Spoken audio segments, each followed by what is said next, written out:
Hello guys, আসসালামু আলাইকুম। নজমুনি পেজে সবাইকে স্বাগতম। তো আজকে আমি বানাবো ড্রাগন ফলের লিপ বাম। ফার্স্টে আমাদের লাগবে কি জানেন? ড্রাগন ফল। এই ড্রাগন ফল লাগবে ফার্স্টেই। তারপর লাগবে একটা ভেসলিন। তারপর দেব তেল, যেটা আমি আমার মাথায় ব্যবহার করি। তো এই তিনটা উপকরণ দিয়ে আমরা আজকে ড্রাগন ফলের লিপ বাম বানাবো।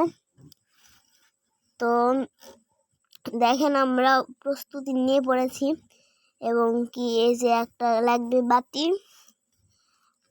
ড্রাগন ফল আমি কি লিপ বাম বানাবো গাইস। আমার এত পছন্দের ড্রাগন ফল, যদি আমি খাওয়া শুরু করে দিছি। আমার অনেক পছন্দের গাইস। আম্মু বলতেছে তুমি খাইলে খাও আর না খাইলে না খাও, এটা লিপ বাম বানাতে হবে না, রেখে দাও, আর না হলে পুরোটাই খেয়ে নাও। আমি আবার কি করতেছি, না খেয়ে আবার রাখলাম। চিপতেছি, এটা রস বের করে নিতে হবে গাইস। দেখেন, আমি রস বের করে নিতে নিতে আবার কি করতেছি, খাচ্ছি। দেখেন, রস বের করে নিতে নিতেও আমি আবার খাচ্ছি গাইস। দেখেন, এই যে একটা চামচ নিয়ে নিছি, বড় চামচ নিছি। এটা এখন ক্যান্ডেল জ্বালিয়ে এইগুলা আঠালো করে ফেলবো, এই রস, ড্রাগন ফলের রস। প্রথমেই লাগবে একটা ক্যান্ডেল। এই যে এটাকে অনেকে মোমবাতিও বলে। তো এইটা আমি রসটা সাইডে রাখলাম, চামিচ সহ সাইডে রাখার পর আমি ক্যান্ডেল ধরাতে পারি না, আমার আম্মু ধরে দিল। দেখেন গাইস, আমার অনেক ভয় লাগে, এই জন্য আমি দূরে সরিয়ে গেলাম। দেখেন, এখন আগুন ধরবে। এই যে আগুন ধরতেছে, ধরে গেছে অলরেডি। আর আমি এরকম করে ধরে আসি গাইস। আমি কি বলবো, আমার তো ভয়ই লাগতেছে, হবে কি হবে না। আমি বারবার আম্মুকে বলতেই আছি, আম্মু এটা হবে কি হবে না, হবে কি হবে না। আম্মু বলতেছে মানে যেটা কপালে থাকবে সেটাই হবে। দেখেন গাইস, ধোঁয়া উঠছে, কত ধোঁয়া উঠছে গাইস, দেখেন একবার। আর এটা ফুটতেছে বলকের মতন করে। এই যে ভাত তরকারি রান্না বসাই দিলে যেরকম হয় ওরকম হচ্ছে। আর আম্মু বলে দিচ্ছে বেশি নাড়ানাড়ি করো না, দাঁড়াও দেখি আমি হয়েছে নাকি।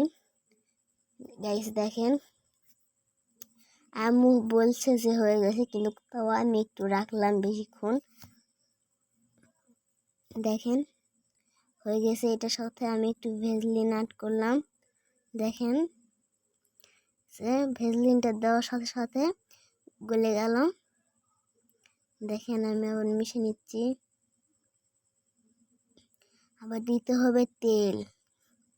আপনারা এটা নারিকেল তেল ব্যবহার করলে একটু বেশি ভালো হয়।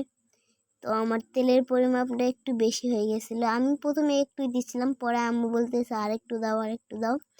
এই জন্য একটু বেশি হয়ে গেছে তেলটা নেওয়া। তারপর এগুলা ঘুরাইতে ঘুরাইতে ঘুরাইতে ঘুরাইতে আমার হাত ব্যথা হয়ে গেছে।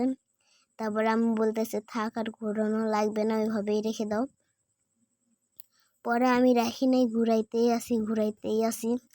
আর আমি ভাবতেছি হবে কি হবে না, হবে কি হবে না গাইস। মানে আমি কি বলবো, আমি তখন এতটাই এক্সাইটেড ছিলাম, ভয়ও লাগছে, কারণ এরকম হচ্ছে কেন, এরকম হচ্ছে কেন বলতেছি আমরে। দেখেন, এই যে সাদা সাদার মতন হয়ে গেছে, উপর দিয়ে কি জানি উঠছে ফেনা ফেনার মতো। তো ফেনা উঠছে বললেই চলে।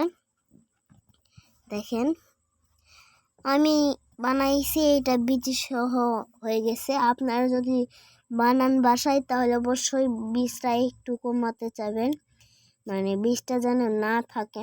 আমি আবার ক্যান্ডেলটা ফুলতে করে দিলাম। আর এটা এখন আমি একটা কৌটোয় তুলছি, দেখুন। তো এটা এখন আমি একটা কৌটোতে তুলছি। আমি ভাবতেছি যে কৌটোতে লাগতেছে না কেন, লাগতেছে না কেন। আমি যেই চামিচটা উপরে তুলছি সেই হয়ে আসছে। আমি আমার ঠোঁটে দিলাম। দেখেন, আমার ঠোঁটটা হালকা হলেও পিঙ্ক আছে। আমার অপারেশনের পর ঠোঁট একদম কালো হয়ে গেছিল। তো এইটা আমি ব্যবহার করছি। দেখেন কত সুন্দর লাগতেছে। তো তো আমার অপারেশন বলতে টনসিল অপারেশন করা হয়েছিল নাটোর থেকে। ওই ভিডিও আপনাদের সাথে পরে শেয়ার করব। তো দেখেন মোমবাতি হয়ে গেছে, পুরোটাই আমার লাগে নাই, তো একটু বেঁচে গিয়েছে, একটু লেগেছে, পুরাটাই বেঁচে গেছে। তো এখন আমি ক্যান্ডেলটা রাখলাম, দেখেন কত সুন্দর হয়েছে। তো এইটা আমি পরে ফ্রিজে রেখেছিলাম, তো এটা আপনাদের সাথে শেয়ার করা হয় নাই, আমি পরে এটা ফ্রিজে রেখেছিলাম। আর এই যে দেখেন, এটা আমি হাসাই গাড়ি থেকে নিয়ে এসেছি, আমার অনেক অনেক পছন্দের একটা ফুল। এইটার সাথে আর আমার ঠোঁটের লিপ বাম একদম ফুল ম্যাচিং হয়ে গেছে। দেখেন গাইস,